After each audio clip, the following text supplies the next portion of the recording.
Hello, everyone. Welcome to our podcast series. Today we have Athira A. She have completed her master's in Forensic Science and Criminology.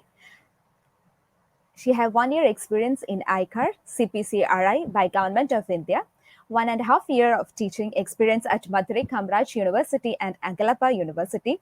She is also working for the Department of Forensic Science as assistant investigator and document expert in Kerala and Tamil Nadu State Police. Welcome, ma'am. Thank you.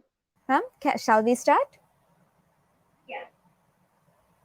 Okay, so the first question for you is, what is document? Can be anything like containing any information. So we can call it a document. Okay, then what can be called as a questioned document? Tested document is a document which is the authenticity or the source is disputed or is a challenged one or a disputed one or like that. Source is challenged or authenticity is challenged. That's the question document. Okay, ma'am. So the next question is, what are the common types of questioned documents subjected to forensic document examinations? Common types like it can be anywhere like it's a forged document like fake licenses or fake passports or forged handwriting contained documents like that, etc. Like they are included in the question document category. Okay. The next question is, what are the cases in which forensic document examination is applied? Cases like uh, in counterfeit currencies and forged signatures. If a crime scene gives any documents like suicide notes, so we can apply the QD examination for that authenticity and source of handwriting and document. Or we can apply the question document examination in any document. Like it is a common thing to forge any document, so we can examine any document or anything. Okay, ma'am. So, what are the most common form of altered documents? Most common form of order document. We know from the younger stage or our schooling time, some of us done like alteration in our mark sheet. No, from that stage till that advanced one, it's continuing. Okay, so we can apply in the forensic document examination from that one to advanced one. Like we can apply in fake currency cases or what's it called like erasures. In some cases, forged checks are submitted in bank. Okay, so we can apply that QD examination in that altered check and bills. Okay, can do that also. Okay, ma'am. How question document analysis is done by document examiners? Yeah, document examiner can done the examination from the crime scene also. Like we can examine any paper or any matter which containing anything.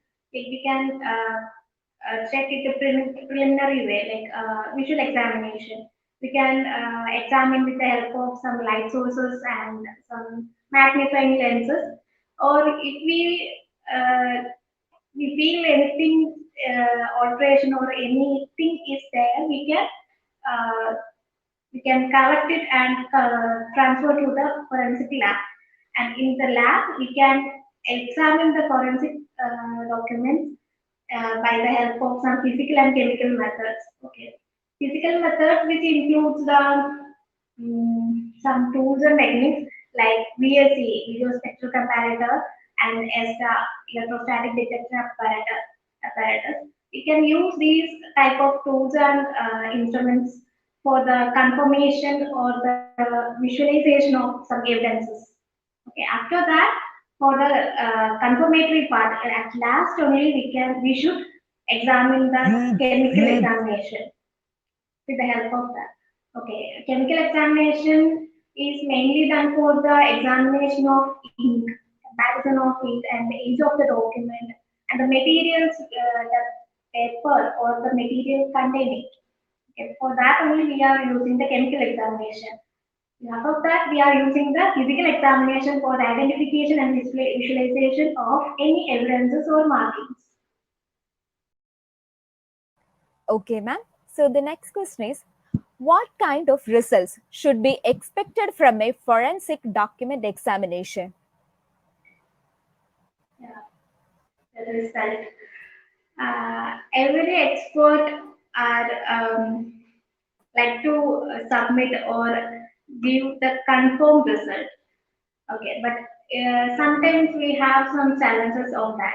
Like if we got any less quantity evidences, like if we get a full piece of paper, it may contain short form, like short letters or short terms only, like a signature. Okay, it's a challenge to examine because the quantity of evidence or quantity of data is very less. So it's depend on the quantity and quality of the evidence. If the quantity and quality is less, so the result also will be more viable. Like it may be less in accuracy. If we got the proper evidences of proper quantity and quality, we can give the confirm or identified results. Okay, ma'am. So, what are the limitations of forensic document examination? Uh, the limitation is the main limitation is depends on the evidences. Okay, if we got more less quality or quantity of evidences, it's a big challenge for us to examine. And in some cases, now the technology is uh, growing in every day, so the crime and also is growing. So the criminal or that the suspected person or the criminal is doing anything on that evidence in like a technical way, or he is doing anything is perfectly on that document, it may be challenge for us. We have to think more than that criminal or more than that of that way. So it will be a more challenging or limitation for us. And for the government of India, we have so many facilities to examine the document or examination of evidences. But some time or some laboratories doesn't have proper tools and proper machines or proper procedures or protocols. So it may be a big limitation for the examiner of that laboratory. So it may be affect the case, but no, we can't blame that expert because it's a phase of our system. So we have to implement more tools and techniques, more facilities to the laboratory, and it definitely helps to examiners to examine properly. It's a big limitation for us. Okay, ma'am. So, what information does the report include and how are the results interpreted? Yeah, the result and report. The result should be confirmed result, or we can't submit a result like it may be. The maybe result we can't submit to a case. Okay, so we should submit a result with confirmed. form. Okay. So we have to include the detailed description of the evidences we got for the examination and how we done the examination, and we have to describe the procedures, and we have to mention the tools and techniques which we are used for the examination. Everything should be properly reported in the report, and we can include the similar cases. We can also mention the similar cases with that particular case, and we can include some photographs, or we can include the photocopies of some written matter, or we can attach some evidences which is developed by the ESTA. You know, ESTA is mainly used for the indentation writing. So the visible portion or visible result can be attached with the report. It may be help to it may be help to convenient for the reader or the system to analyze it. Okay, ma'am. So, are there any misconceptions or anything else about forensic document examination that would be important to the non-scientists? Yeah, actually, the forensic peoples have the knowledge not only on the forensic stream, but also in the general science and some other streams also. So we have to explain everything perfectly to the non-scientists, or we should explain everything to the associated peoples, or they will think, or they will conclude something without the fact. Okay, so we should examine, or we should analyze everything with a fact, not only not on the basis of the appearance, or not on the basis of the look, or the performance, or the physiological or psychological factors of anybody. So we should do it based on the fact, not on the circumstantial reasons. Okay, ma'am. So, what is the biggest challenge in forensic career according to you? Challenge a discussion, because every forensic people facing a big challenge in nowadays. Like we are qualified with our graduations or post graduations, um, but we didn't get any opportunity to practice our knowledge, or we didn't get any opportunity to do our internship or our practical learning also. It's a very challenged or limitation of our department. Some states or some forensic laboratory managements are allowed us to do some internships or practical sessions, but in some sessions they will not allow. So it may be a biggest challenge to the forensic professionals. The same thing I already survived from that, and it's a basic challenge. It's a big challenge for us, and freshers also. The main thing is the vacancy updation. For the government of India and state governments are updating the vacancies once in 5 years or once in 3 years. Okay. For that period, three batches or five batches of students are passing out from various departments or various universities. So they are waiting for a certain limited vacancies. So it will be a big challenge for everyone. The sometimes the education or the recruitment agency focus on some particular criteria to recruit some people, like the reservation categories or like that. The reservations are quite okay, but the science field or the forensic field truly based on the knowledge, is it? So they have to change the criteria to for the recruitment and to consider some pressures for their practice that may be help to the department in our future. Okay, ma'am. So, what is the most important lesson you have learned from your career? Important lesson.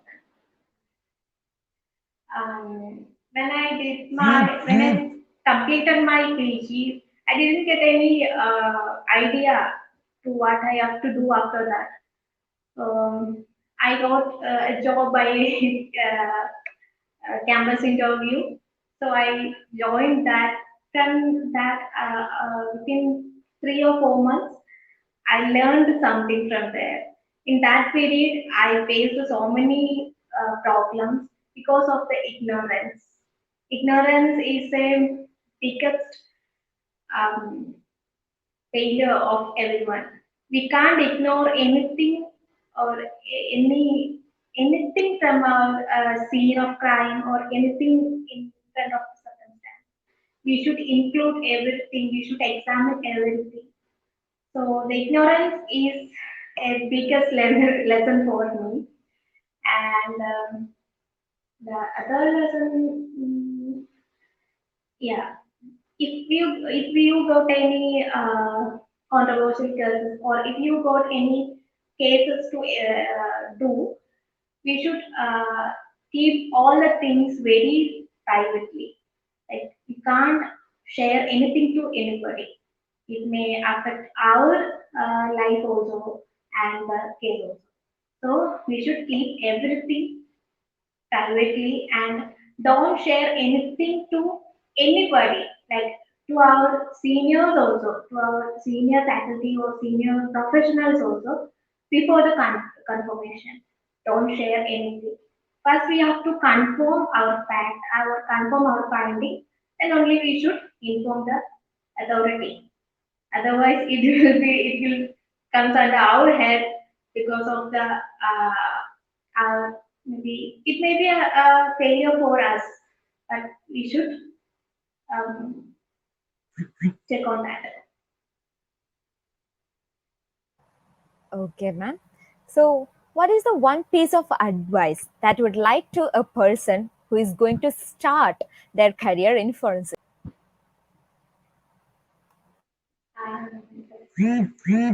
Forensic department or forensic science is a vast field to explore everything on science. I know the freshers or the new students are coming to the forensic world with some kind of interest for the investigation interest. That that's the main thing. They are interested in the investigation, or they are coming to this department with the uh, by watching some web series or by watching some movies. And I'm telling you, everyone, this is not like that.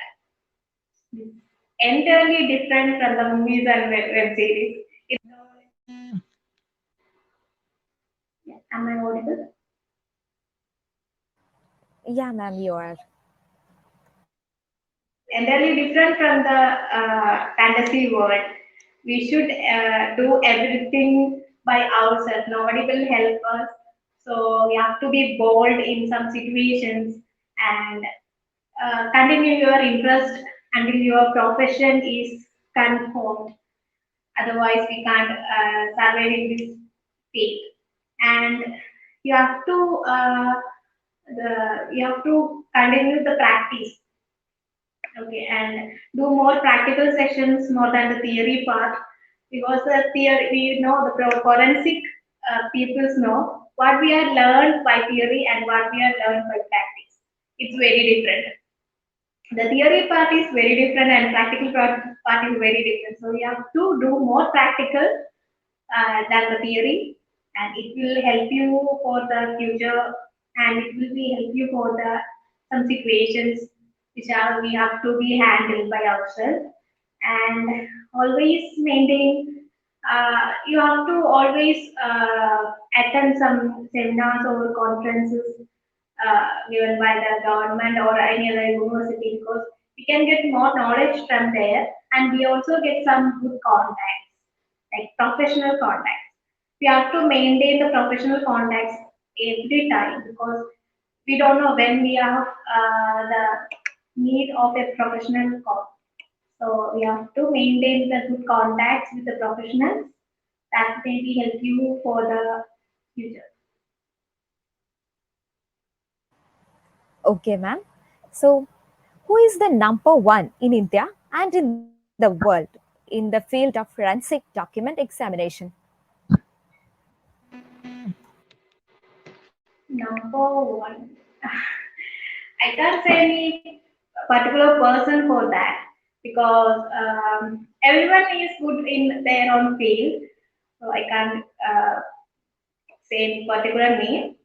Everyone is good, everyone is perfect, and the number one position will goes for the person who did their job properly, or who's doing maintaining the authenticity or maintaining um, the integrity of their job. That will go for the number one. Okay, so who is maintaining that? They will be go to the number one place. And I know some more persons are more. Yeah, no, I think, yeah, somebody is very famous in forensic document field, but they are also very important for our department or our government. But sometimes it may change, so I can't mention any particular name for that. Everyone can be a number one. Okay, ma'am. So, what are three books you would recommend for our audience about forensic document examination? The books. For the beginning stage and for learning stage, you can use the PS Nabar Forensic Science Investigation book by the BS Nabar. It's a good book for the learning stage, because it's giving the knowledge in a very simple manner. Everyone can understand the theme or the core of that examination or the department. Okay. And we can also refer some international author books, and go for the international authors like Catherine K.M. and Jane Lewis, David Allen, and Michael J. are the best forensic document. Okay, ma'am. So, thank you for your time and the great information that you have shared. Thank Thank you, ma'am. you. Thank you Yeah, so much. thank you.